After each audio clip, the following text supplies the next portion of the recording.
people's problem or financially trend, is and because that they is play not to priceless. lose. Today, They don't play I to often win. say, They how go would to their Donald Trump financial do this, planners or or Warren Karen Buffett Buffett or or George stockbrokers Soros, and buy a balanced the only portfolio. way I can access Most their have vast lots of mental cash and power CDs, is to be humble low enough yield to read bonds, or listen to mutual what they have funds to that say. can be traded Arrogant within a or mutual critical fund people family, are often and a people few with low individual self-esteem stocks who are It is afraid a of safe taking and risks. sensible portfolio. That's because, but it is if you not a learn winning something portfolio. new, you are then It is a required to make portfolio mistakes of in someone order to playing fully not to understand lose. what you have learned. Don't get me wrong. If you have read this It's probably far, a better arrogance is portfolio not one of your than problems. more than 70% of Arrogant the people population rarely read has, or listen and to that's experts. frightening. It's Why a great should they? portfolio They are for the someone center who of the loves universe. safety. But There are playing so it many safe and intelligent balanced on your people who investment argue or portfolio defend when a is new not the way idea clashes successful with the way they investors think. play the game. In this case, their so-called intelligence combined with arrogance equals ignorance. Each of us knows people who are highly educated, or believe they are smart, but their balance sheet paints a different picture. A truly intelligent person welcomes new ideas, for new ideas can add to the synergy of other accumulated ideas. Listening is more important than talking. If that were not true, God would not have given us 2 ears and only 1 mouth. Too many people think with their mouth instead of listening in order to absorb new ideas and possibilities. They argue instead of asking questions. I take a long view on my wealth. I do not subscribe to the get-rich-quick mentality most lottery players or casino gamblers have. I may go in and out of stocks, but I am long on education. If you want to fly an airplane, I advise taking lessons first. I am always shocked at people who buy stocks or real estate, but never invest in their greatest asset, their mind. Just because you bought a house or two does not make you an expert at real estate. 3. Choose friends carefully. The power of association. First of all, I do not choose my friends by their financial statements. I have friends who have actually taken a vow of poverty as well as friends who earn millions every year. The point is that I learn from all of them. Now, I will admit that there are people I have actually sought out because they had money. But I was not after their money, I was seeking their knowledge. In some cases, these people who had money have become dear friends. I've noticed that my friends with money talk about money. They don't do it to brag. They're interested in the subject. So I learn from them, and they learn from me. My friends who are in dire financial straits do not like talking about money, business, or investing. They often think it rude or unintellectual. So I also learn from my friends who struggle financially. I find out what not to do. I have several friends who have generated over $1 billion in their short lifetimes. The three of them report the same phenomenon. Their friends who have no money have never come to them to ask them how they did it. But they do come asking for one of two things, or both, a loan or a job. Warning: don't listen to poor or frightened people. I have such friends, and while I love them dearly, they are the Chicken Littles of life. To them, when it comes to money, especially investments, it's always, the sky is falling. The sky is falling. They can always tell you why something won't work. The problem is that people listen to them. But people who blindly accept doom and gloom information are also Chicken Littles. As that old saying goes, birds of a feather flock together. If you watch business channels on TV, they often have a panel of so-called experts. One expert will say the market is going to crash, and the other will say it's going to boom. If you're smart, you listen to both. Keep your mind open, because both have valid points. Unfortunately, most poor people listen to Chicken Little. I have had many close friends try to talk me out of a deal or an investment. Not long ago, a friend told me he was excited because he found a 6% certificate of deposit. I told him I earned 16% from the state government. The next day he sent me an article about why my investment was dangerous. I have received 16% for years now, and he still receives 6%. I would say that one of the hardest things about wealth building is to be true to yourself and to be willing to not go along with the crowd. This is because, in the market, it is usually the crowd that shows up late that is slaughtered.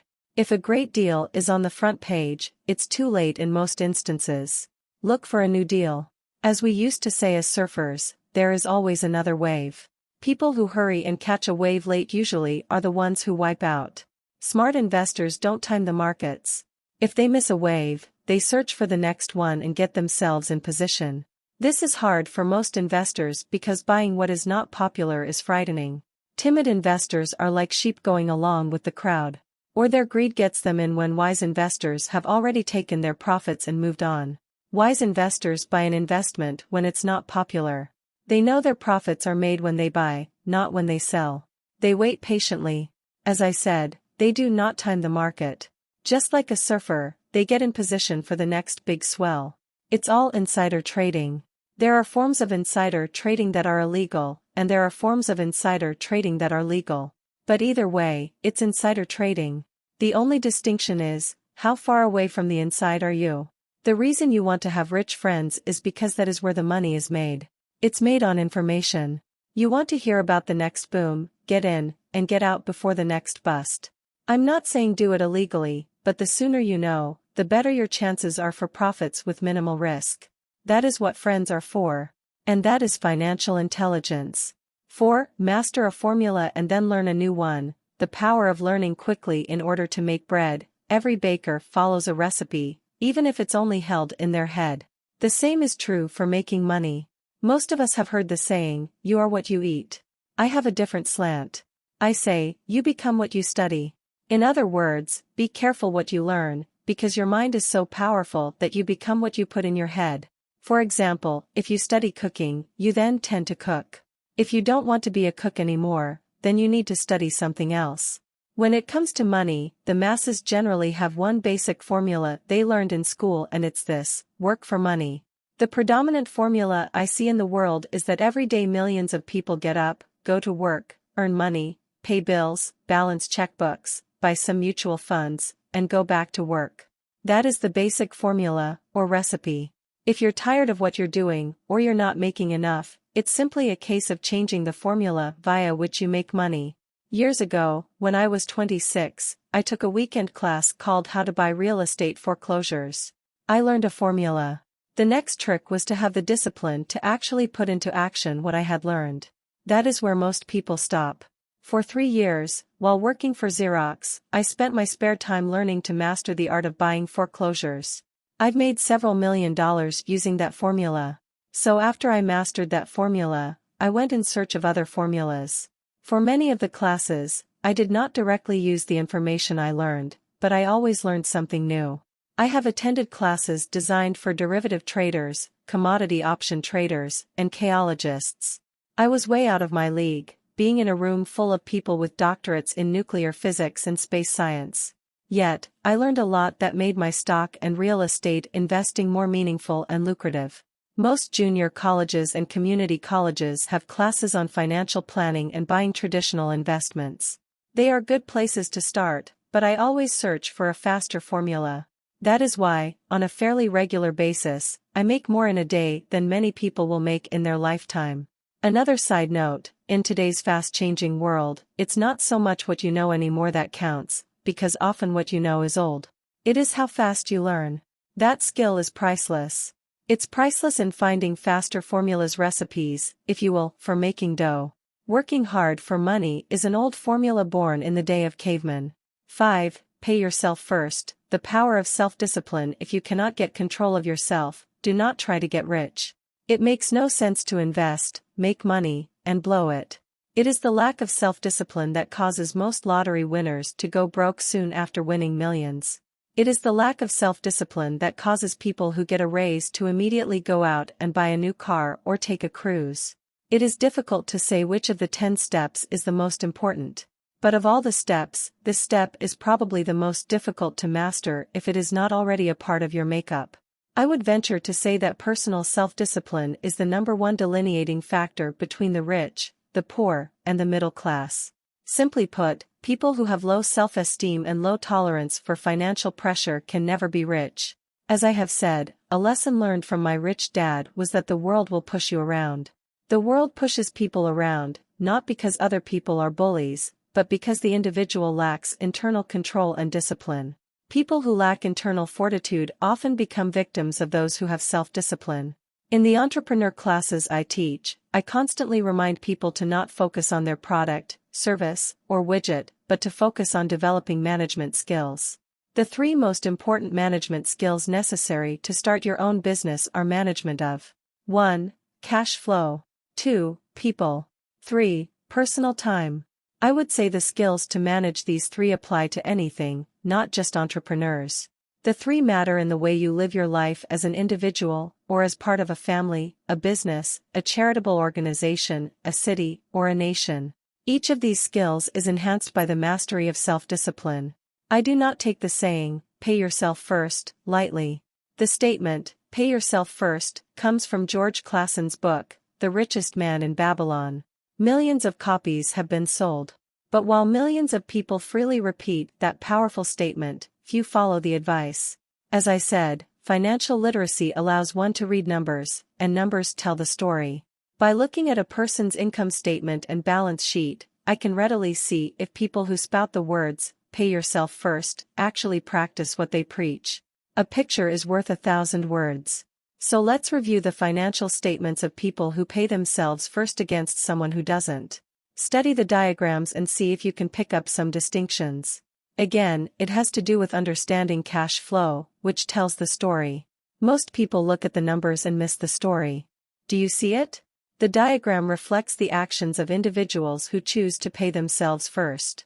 Each month, they allocate money to their asset column before they pay their monthly expenses. Although millions of people have read Klassen's book and understand the words, pay yourself first, in reality they pay themselves last. Now I can hear the howls from those of you who sincerely believe in paying your bills first. And I can hear all the responsible people who pay their bills on time. I am not saying be irresponsible and not pay your bills. All I am saying is do what the book says, which is, pay yourself first. And the previous diagram is the correct accounting picture of that action. If you can truly begin to understand the power of cash flow, you will soon realize what is wrong with the previous diagram, or why 90% of people work hard all their lives and need government support like Social Security when they are no longer able to work. Kim and I have had many bookkeepers, accountants, and bankers who have had a major problem with this way of looking at, pay yourself first. The reason is that these financial professionals actually do what the masses do, they pay themselves last. There have been times in my life when, for whatever reason, cash flow was far less than my bills. I still paid myself first. My accountant and bookkeeper screamed in panic, they're going to come after you. The IRS is going to put you in jail. You're going to ruin your credit rating. They'll cut off the electricity. I still paid myself first.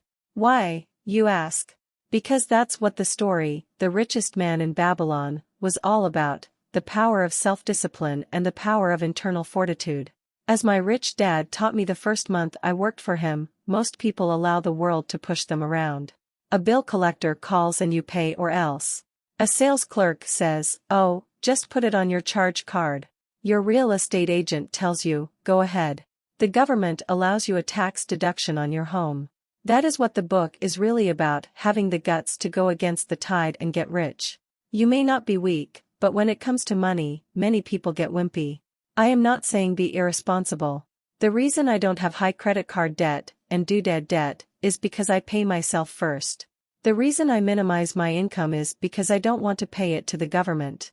That is why my income comes from my asset column, through a Nevada corporation. If I work for money, the government takes it. Although I pay my bills last, I am financially astute enough to not get into a tough financial situation. I don't like consumer debt. I actually have liabilities that are higher than 99% of the population, but I don't pay for them. Other people pay for my liabilities. They're called tenants. So rule number 1 in paying yourself first is, don't get into consumer debt in the first place. Although I pay my bills last, I set it up to have only small unimportant bills that are due. When I occasionally come up short, I still pay myself first. I let the creditors and even the government scream. I like it when they get tough. Why? Because those guys do me a favor. They inspire me to go out and create more money. So I pay myself first, invest the money, and let the creditors yell. I generally pay them right away anyway. Kim and I have excellent credit. We just don't cave into pressure and spend our savings or liquidate stocks to pay for consumer debt. That is not too financially intelligent. To successfully pay yourself first, keep the following in mind. 1. Don't get into large debt positions that you have to pay for. Keep your expenses low. Build up assets first. Then buy the big house or nice car. Being stuck in the rat race is not intelligent. 2. When you come up short, let the pressure build and don't dip into your savings or investments. Use the pressure to inspire your financial genius to come up with new ways of making more money, and then pay your bills. You will have increased your ability to make more money as well as your financial intelligence. So many times I have gotten into financial hot water and used my brain to create more income while staunchly defending the assets in my asset column. My bookkeeper has screamed and dived for cover, but I was like a good soldier defending the fort. Fort assets. Poor people have poor habits. A common bad habit is innocently called dipping into savings. The rich know that savings are only used to create more money, not to pay bills. I know that sounds tough, but as I said, if you're not tough inside, the world will always push you around anyway. If you do not like financial pressure, then find a formula that works for you. A good one is to cut expenses, put your money in the bank, pay more than your fair share of income tax, buy safe mutual funds, and take the vow of the average. But this violates the pay yourself first rule. This rule does not encourage self-sacrifice or financial abstinence. It doesn't mean pay yourself first and starve. Life was meant to be enjoyed. If you call on your financial genius, you can have all the goodies of life, get rich, and pay bills. And that is financial intelligence. 6. Pay your brokers well. The power of good advice. Sometimes I see people posting a sign in front of their house that says, "For sale by owner." Or I see people on TV claiming to be discount brokers. My rich dad taught me to take the opposite approach. He believed in paying professionals well, and I have adopted that policy also. Today, I have expensive attorneys, accountants, real estate brokers, and stockbrokers. Why? Because if, and I do mean if, the people are professionals, their services should make you money. And the more money they make, the more money I make. We live in the information age. Information is priceless.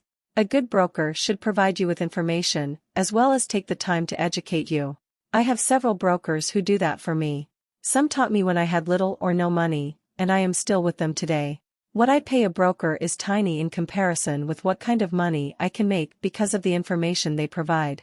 I love it when my real estate broker or stockbroker makes a lot of money because that usually means I made a lot of money.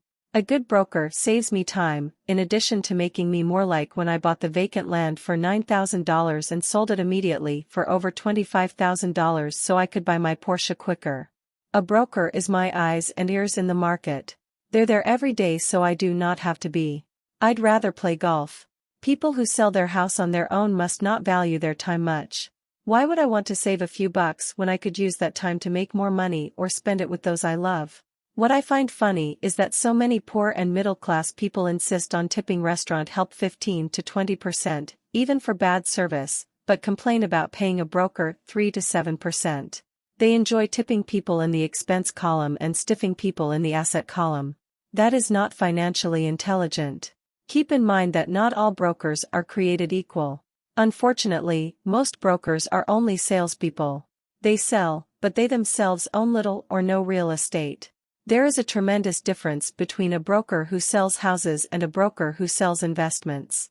The same is true for stock, bond, mutual fund, and insurance, brokers who call themselves financial planners.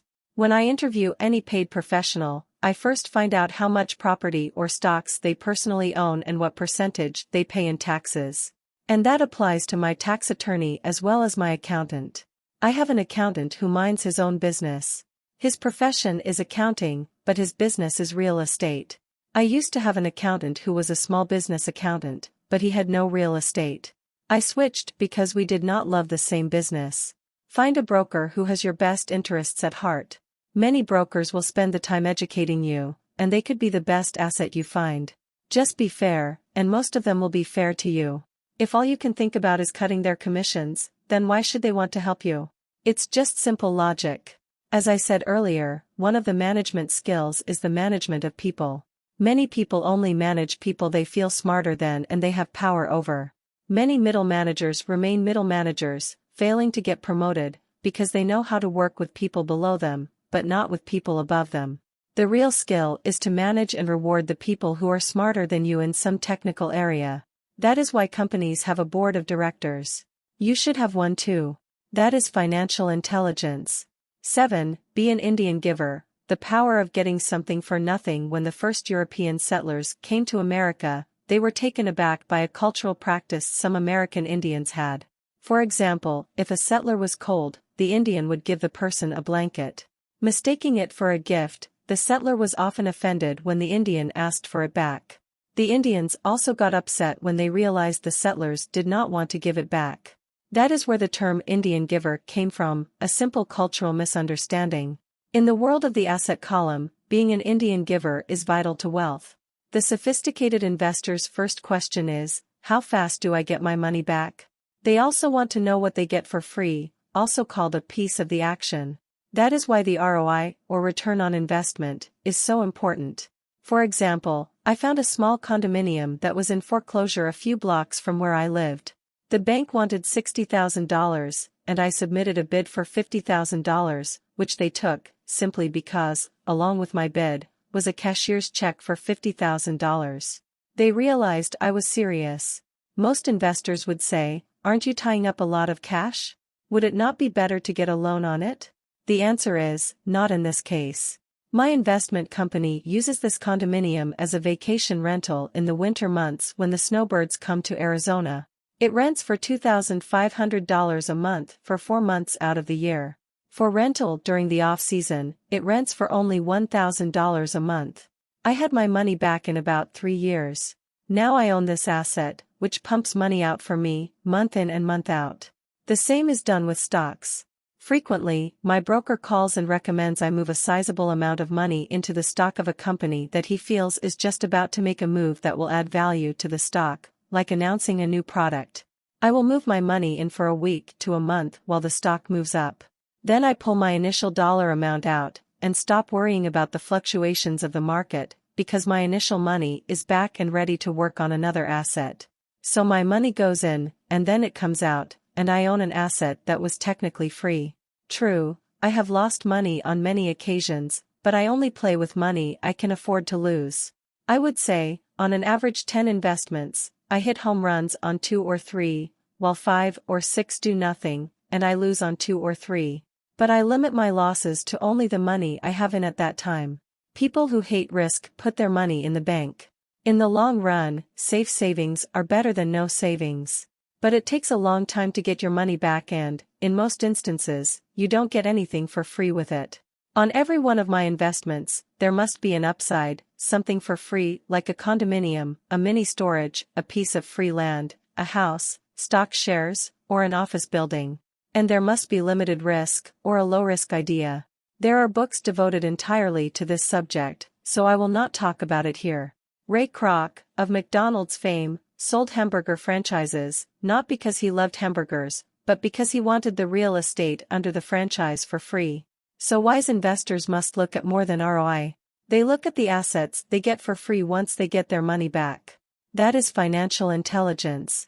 8. Use assets to buy luxuries. A friend's child has been developing a nasty habit of burning a hole in his pocket. Just 16, he wanted his own car. The excuse: all his friends' parents gave their kids cars. The child wanted to go into his savings and use it for a down payment. That was when his father called me and then came to see me. Do you think I should let him do it, or should I just buy him a car? I answered, it might relieve the pressure in the short term, but what have you taught him in the long term? Can you use this desire to own a car and inspire your son to learn something? Suddenly the lights went on, and he hurried home. 2 months later I ran into my friend again. Does your son have his new car? I asked. No, he doesn't. But I gave him $3,000 for the car. I told him to use my money instead of his college money. Well, that's generous of you, I said. Not really. The money came with a hitch. So what was the hitch? I asked. Well, first we played your cash flow game. We then had a long discussion about the wise use of money. After that, I gave him a subscription to the Wall Street Journal and a few books on the stock market. Then what? I asked. What was the catch? I told him the $3,000 was his, but he could not directly buy a car with it. He could use it to find a stockbroker and buy and sell stocks. Once he had made $6,000 with the $3,000, the money would be his for the car, and the $3,000 would go into his college fund. And what are the results? I asked. Well, he got lucky early in his trading, but lost everything a few days later. Then he really got interested. Today, I would say he is down $2,000, but his interest is up. He has read all the books I bought him, and he's gone to the library to get more. He reads the Wall Street Journal voraciously, watching for indicators. He's got only $1,000 left, but his interest and learning are sky high. He knows that if he loses that money, he walks for 2 more years. But he does not seem to care. He even seems uninterested in getting a car, because he's found a game that is more fun. What happens if he loses all the money? I asked. We'll cross that bridge when we get to it. I'd rather have him lose everything now than wait till he's our age to risk losing everything. And besides, that is the best $3,000 I've ever spent on his education. What he is learning will serve him for life, and he seems to have gained a new respect for the power of money. As I said earlier, if a person cannot master the power of self-discipline, it is best not to try to get rich. I say this because, although the process of developing cash flow from an asset column is easy in theory, what's hard is the mental fortitude to direct money to the correct use. Due to external temptations, it is much easier in today's consumer world to simply blow money out the expense column. With weak mental fortitude, that money flows into the paths of least resistance. That is the cause of poverty and financial struggle. The following example illustrates the financial intelligence needed to direct money to make more money.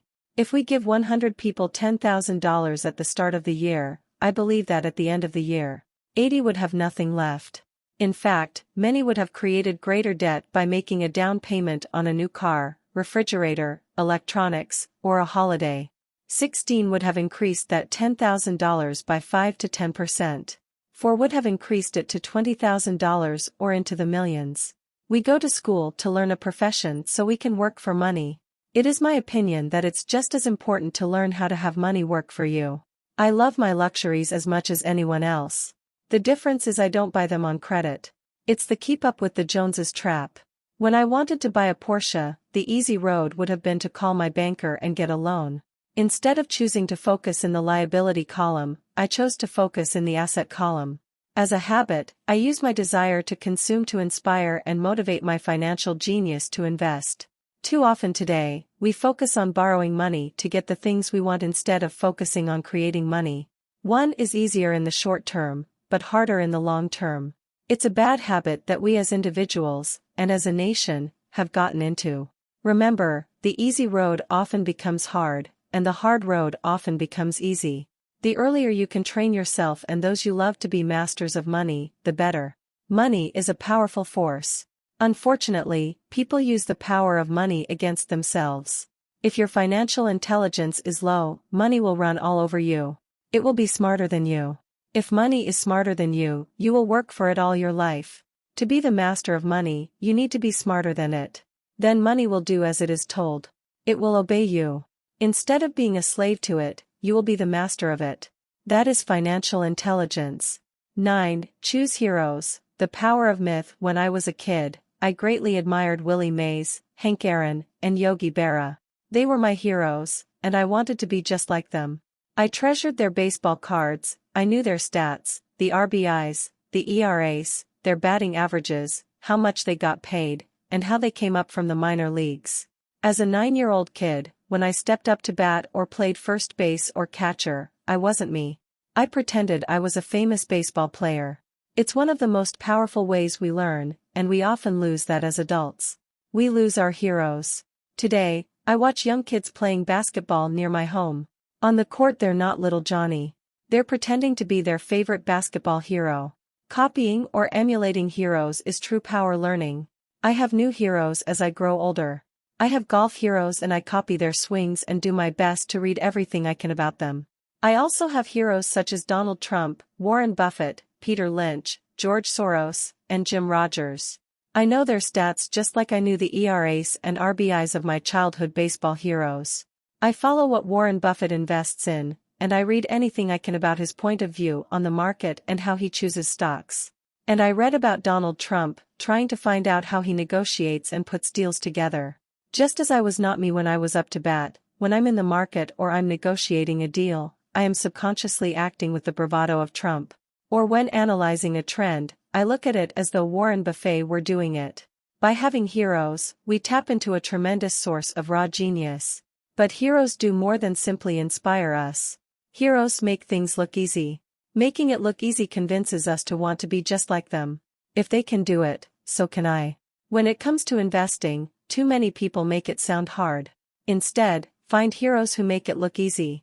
10. Teach and you shall receive. The power of giving. Both of my dads were teachers. My rich dad taught me a lesson I have carried all my life, the necessity of being charitable or giving. My educated dad gave a lot of his time and knowledge, but almost never gave away money. He usually said that he would give when he had some extra money, but of course there was rarely any extra. My rich dad gave money as well as education. He believed firmly in tithing. If you want something, you first need to give, he would always say. When he was short of money, he gave money to his church or to his favorite charity. If I could leave one single idea with you, it is that idea. Whenever you feel short or in need of something, give what you want first and it will come back in buckets. That is true for money, a smile, love, or friendship. I know it is often the last thing a person may want to do, but it has always worked for me. I trust that the principle of reciprocity is true, and I give what I want. I want money, so I give money, and it comes back in multiples. I want sales, so I help someone else sell something, and sales come to me. I want contacts, and I help someone else get contacts. Like magic, contacts come to me. I heard a saying years ago that went, God does not need to receive, but humans need to give. My rich dad would often say, poor people are more greedy than rich people. He would explain that if a person was rich, that person was providing something that other people wanted. In my life, whenever I have felt needy or short of money or short of help, I simply went out or found in my heart what I wanted, and decided to give it first.